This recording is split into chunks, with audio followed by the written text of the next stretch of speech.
বাংলাদেশের বিভিন্ন এলাকায় ধাঁধা দিয়ে বলা হয় আল্লাহর কি কুদরত, লাঠির ভিতরে শরবত। বলেন তো এটা কি?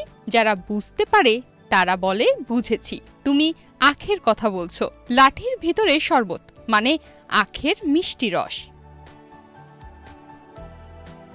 মানিকগঞ্জ জেলার কমবেশি সব জায়গাতেই আখ চাষ হয়ে থাকে, তবে সদর উপজেলা ও ঘিওরের আখ মানে ও স্বাদে ভিন্নতা থাকার কারণে এর চাহিদাও বেশি। সদর উপজেলার রমনপুর, ডাউটিয়া, বাগজান, নবগ্রাম, গিলন্ড এলাকার শতাধিক পরিবার আখ চাষের সঙ্গে জড়িত।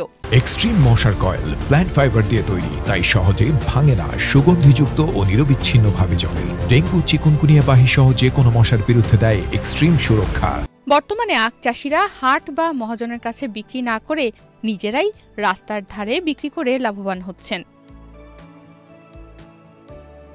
আখ চাষিদের এখন আর গুড় তৈরির অপেক্ষায় থাকতে হয় না। প্রতিদিন রাস্তার ধারে বসেই প্রচুর আখ বিক্রি হয়। ক্রেতারা এসব আখ নিজে খায়, আবার পরিবারের জন্য নিয়ে যায়। এখানে নিছি 12টা 13টা নিছি আর কি। 13টা নিল 600 টাকা। টাটকা আখটা পাই, এর জন্য এখান থেকে নেই আর কি। ঘেন্ডারিগুলো অনেক মজা, যেমন নরম তেমন মিষ্টি, সেজন্য সেই আরিসা থেকে আসি নেওয়ার জন্য। মুরব্বীরাও খাইতে পারে, বাড়িতে অনেক মুরব্বী আছে, এরা খুবই পছন্দ করে। আখ চাষ করতে প্রতি বিঘায় 40,000 টাকা খরচ হয়। মহাজনের কাছে বিক্রি করলে বিঘা প্রতি দাম দেয় 70,000 টাকা। নিজেরা রাস্তার পাশে বসে বিক্রি করলে লাখ টাকার বেশি বিক্রি হয়।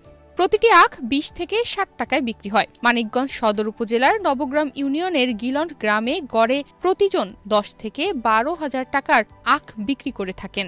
30,000 টাকা খরচা, বিক্রি তো 1 লাখের উপরেও যায়, 80,000। পাইকারি দিলে অনেক কম। চায়না 3, বোম্বাই, ধলি, রংবিলাস সহ বিভিন্ন জাতের আখ এখানে বিক্রি হয়ে থাকে।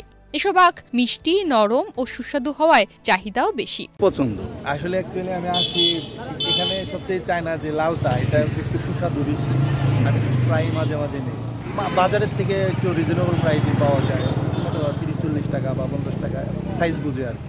মানিকগঞ্জের মাটি আখ আবাদের জন্য খুবই উপযোগী। ভালো দাম পাওয়ায় দিন দিন কৃষকরা আখ চাষের দিকে ঝুঁকছে। বাজার মূল্য গতবারের চেয়ে বেশি, কারণ চাহিদা যেহেতু বৃদ্ধি পাচ্ছে আর এই সুস্বাদু আখটা।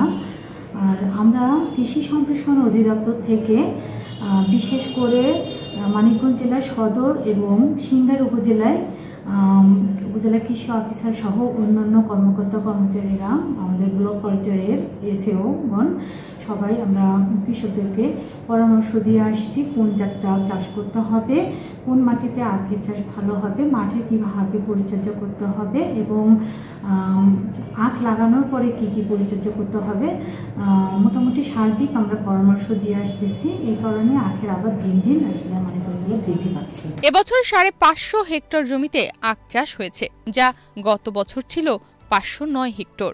নিউজ ডেস্ক, বাংলাদেশ প্রতিদিন।